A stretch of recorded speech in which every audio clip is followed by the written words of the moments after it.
any other obstacle that we have in our life, we have to figure out a way to overcome it. It shows a mark of a good leader when they can assess situations that they're in and they can be malleable to the situation and still find effective ways to lead. We want to put ourselves out there and show that we are human, we're still able to do these things, but it also gives that layer of like realness and connectedness to the younger soldier or younger man or woman or somebody that maybe wants to join the military, you know?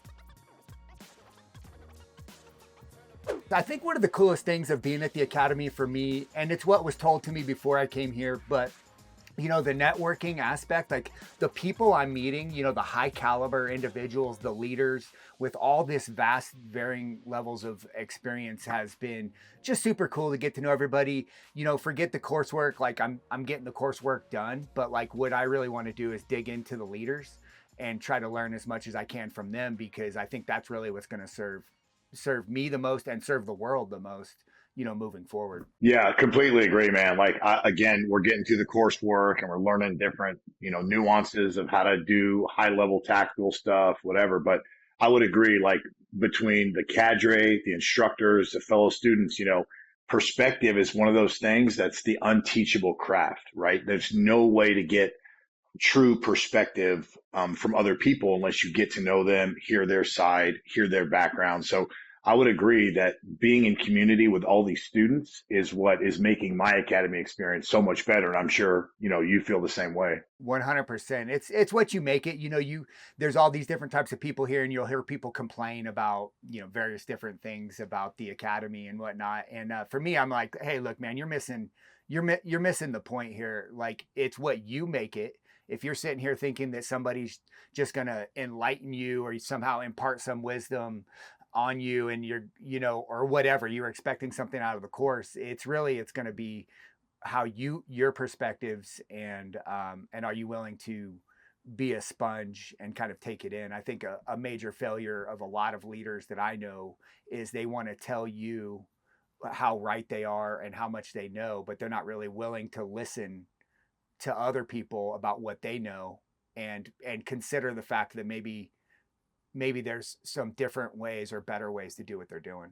Yeah, two things on that. It's all about mindset, like I agree 100%. Like if you go in with the right mindset, there's always going to be something that you can learn from anybody, regardless if what their rank is, where they're at in society. Like going in and thinking everything is negative or dumb or not worth your time is already going to set you mentally off in the wrong direction. And number two, like my wife and I were just talking about this today. They said, what's more important, being right or being in community? And that's a good point we talked about this morning, because it's like I would rather be in community with all the people that we are here at the academy and yourself, going to the gym together and all the stuff we're doing, and learning all these other things, moreover than I think I need to be the rightest person in the room every time. And let's face it, everybody that's here is among the best in their craft, wherever they came from.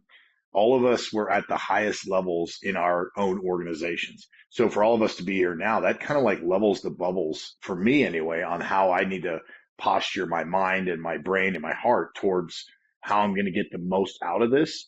So then I can give back the most, right? If I'm learning and, entwined with the community here, it's going to make me that much better when I get back out in the force, because I will have learned so much, obviously academically, but I will have been around so many other people and so many other points of views and backgrounds and walks of life that by default, it should, if we allow ourselves, it should make us better leaders. Yeah, I think that's really important. I mean, I'd be curious to hear from you. You had the option to, well, you had several options, right? You could have not come to the academy at all.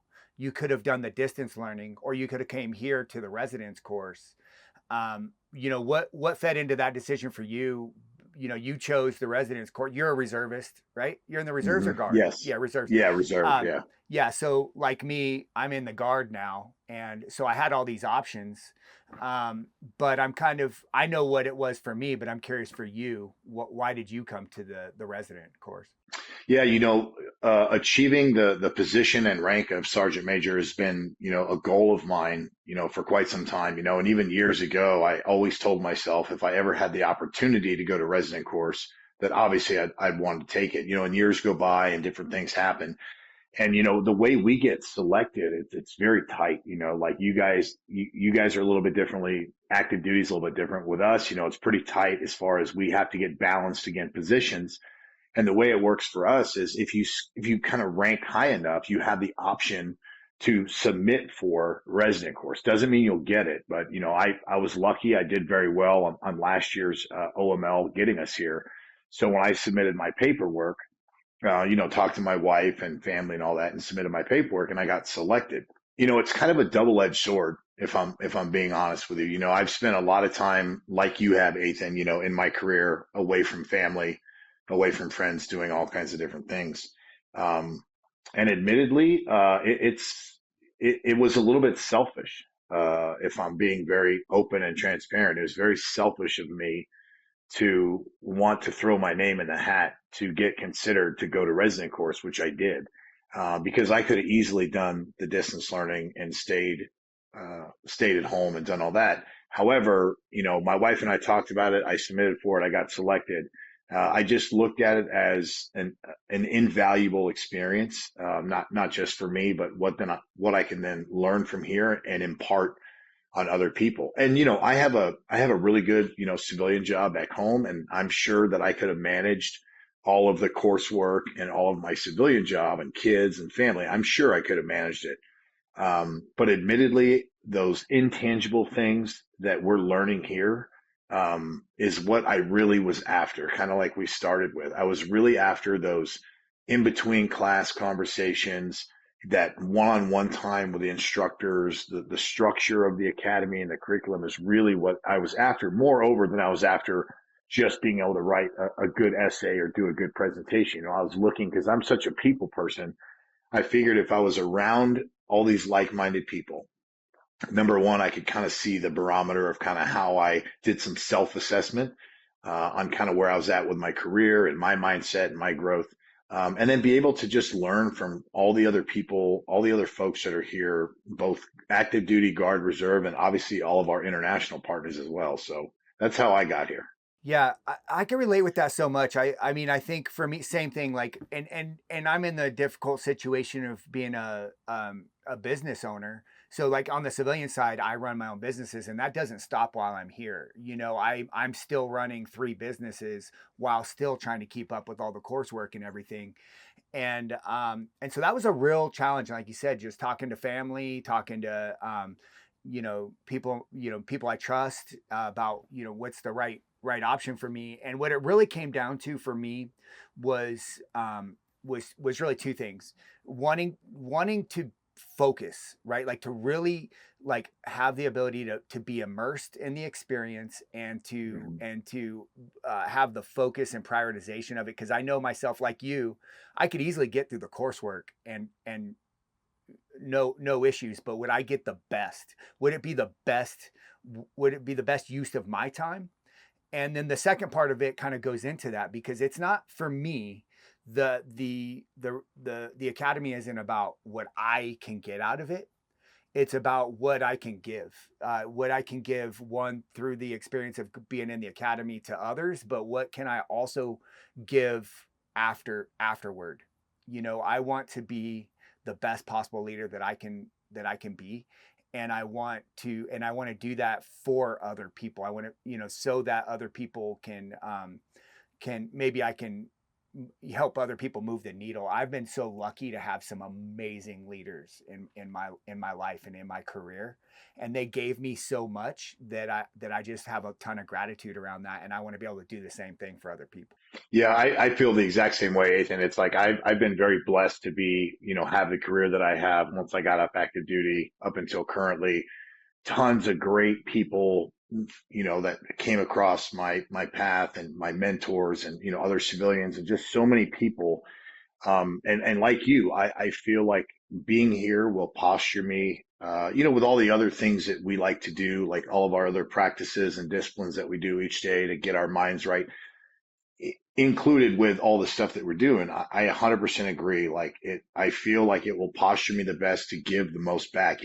I kind of had an epiphany moment a bunch of years ago. I don't exactly know when, but I just thought to myself, like, and it's going into my civilian life too, and we can talk about that in a little bit. But I just feel like my time now as a leader, it's not just because I'm at the academy. It really started before that. Like I've done a lot of stuff in my career. I've had a lot of great opportunities and just so many cool things like most of us.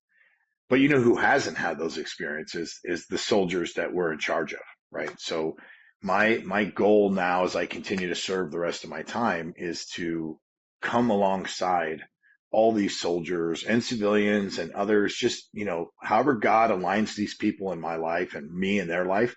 I'm looking at that as a blessing each day to just be in community with these people. And obviously, we're going to go to positions where we're kind of the top dog, so to speak, in one side of the organization. And so posturing our heads and our hearts the right way here is going to make us get back into formation and just be that much better. I truly believe that for especially guys like you and I, and hopefully people that are listening that are realizing that like we're just two guys that hang out here and we work out and we do all these things, but our passion and our purpose is to continue to give back to as many others as we can. Yeah, I think that's how you were. So I, again, making friends here in the academy. That's how you were. I think I bumped into you when we were doing all of our admin, kind of getting into things, but I actually didn't know anything about you. Obviously, we're from complete different parts of the country. We didn't rub elbows during our careers or anything, but you were introduced Yeah. to me by other people, kind of fun in a funny way, but like, hey, you need to get to know this guy Grant because he's an influencer type like you. That was the exact words. And I have a spot in my heart for people who kind of take it of themselves. Like you can have all this wisdom and this knowledge and this experience and use it for your own benefit, which is totally fine. I don't judge anybody for that. But then there's another group of people who take all of that and share it with others. And that's what you've been doing through your social media and through your speaking engagements and all that stuff. And so that's really why I wanted to get you on the show, is because I want to dig into who you are, your message, and what you're about. Because I think now, having like followed you on Instagram and stuff like that, you're about something. And there's a lot of stuff I don't know about you. So I really want to kind of like dive into all that stuff. Yeah, I would agree. I remember you had more badges on your chest than so many people, and I was like, oh man, I got to get to know this guy. Just not that badges mean anything.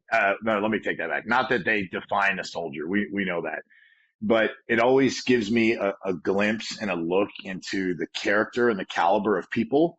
And then those are the people that I want to get to know. It's not just about the badges, but that tells me that you're skilled and you're knowledgeable and you're professional and all those things. And I've met people that don't live up to that. But I'll tell you, Ethan, that's why we're in community, man. Like I respect you. I look up to you. It's so awesome that we're in community together. And the more we've hung out and got to know each other, it's been a lot of fun. So I appreciate Jesse telling you, hey man, this dude's cool. Let's get to chat. But you and I were chatting earlier today about some of these things, and my Instagram, my platform was really kind of just something that I wanted to do because I was like, why? How can I have another platform to kind of talk to soldiers? And truthfully, my wife was the one that was like, don't talk about it, be about it. That's like a jokey phrase we say. We all mean it, but she's pretty big in social media. She does a lot of stuff, completely different path. But that's when I decided to do it. And truthfully, it's very unique because nothing that I really say or do is unique or new. There's no new concept that I have. There's no shirt that I sell. There's no Tumblr for, number of likes and subscribes. It's essentially a lot of it for me is cathartic. I like to do things. I like to continue to say messages out loud that help me as well. So a lot of the stuff and messages that I say are also reminders for me to continue to do better and do all these things. But the main purpose behind me getting on social media was to continue to try to put positive messages into this world and a lot to the young soldiers and young men and women out there. That's part one. Part two is that I will do my best to live and be that example. And so they can see the example of how I live and how I work and things that I do and say and practices. But the whole other side of the social media is that, I haven't always been this way. I didn't just show up here with a little bit of a following and everything is great and positive and I'm the best soldier in the world. There's a lot of backstory that goes to that. And so as I slowly continue the social media message and come alongside these young men and women, it gives me the opportunity to really be in community with them. People like me that have struggled in the past with, a bunch of different things, kind of is like a positive message of like, hey, man or woman, like whatever you're dealing with, like we can get through this. There are other people out there that have gone through it. There's senior leaders in the military that have struggled with it. And just to kind of like humanize some of these feelings that a lot of people out there are having, irrespective if they're in the military, there's a lot of things going on out there. And when I was younger, I always wanted somebody to, look up to, my dad was kind of in and out when I was growing up, and I always was seeking like this adult kind of male figure.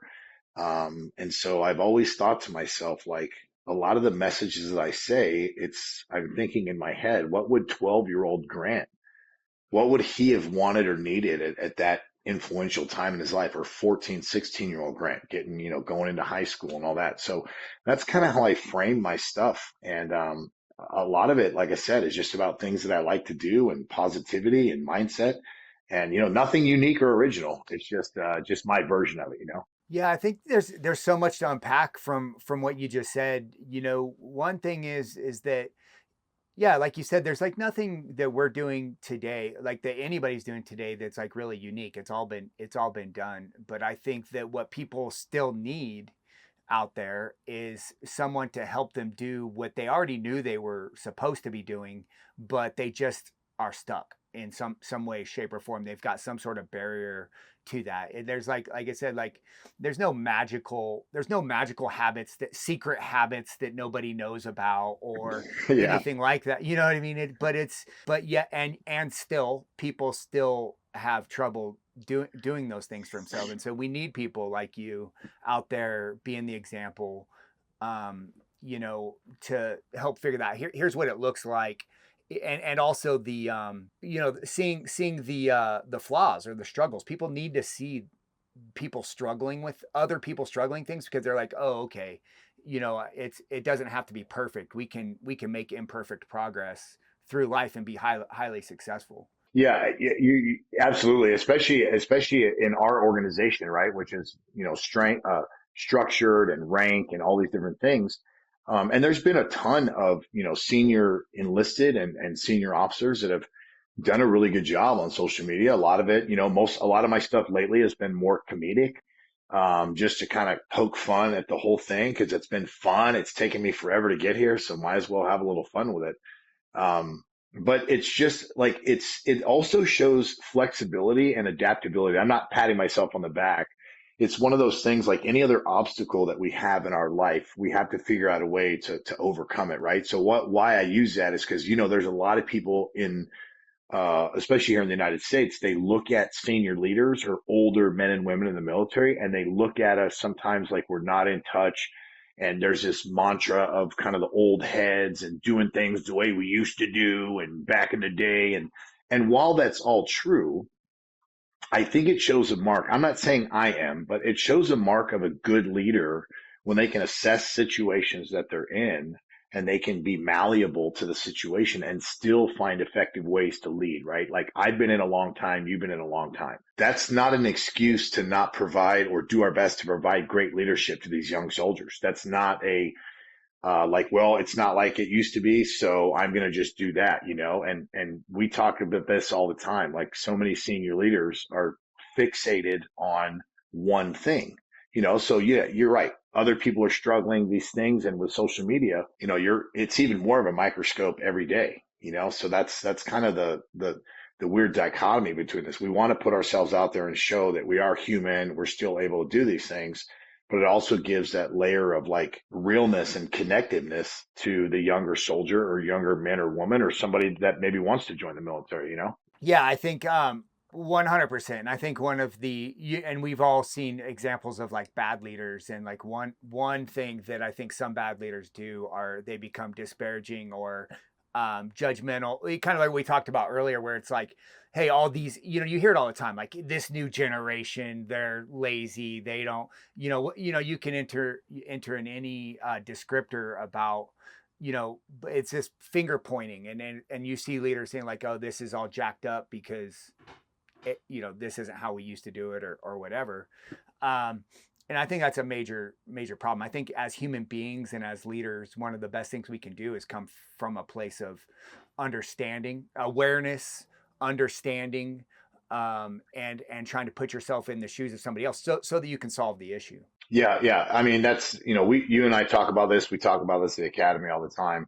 And yes, are there parts of every generation that are just, not gonna really turn out to be, the best soldier? Absolutely. That's been going on since time began. Not everybody is cut out to do 20 years, 30 years, whatever else. But, the big takeaway that I look at is like, this is the time where we should empower those junior humans, not just soldiers, but empower them to make the differences that we wanted to make when we first joined. Now, if you flip it on its head, we had less freedom and flexibility to take control of things and solve problems because of that like archaic leadership style. I'm not saying it was bad. That's just how it was when I came in.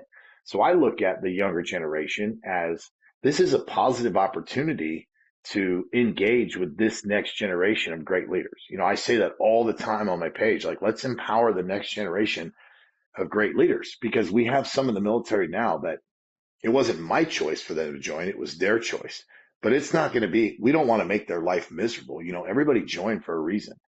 And so I hear this all the time. I even hear people making comments on my Instagram that I'm out of touch and I'm being unprofessional when I make my silly videos and I'm not a good leader and all these things. And it's really awesome because I always take it with complete positivity. I always ask questions back. I don't let it bother me because I'm not going to let somebody that doesn't, add value to my life, determine how I feel about myself or how I feel about my leadership.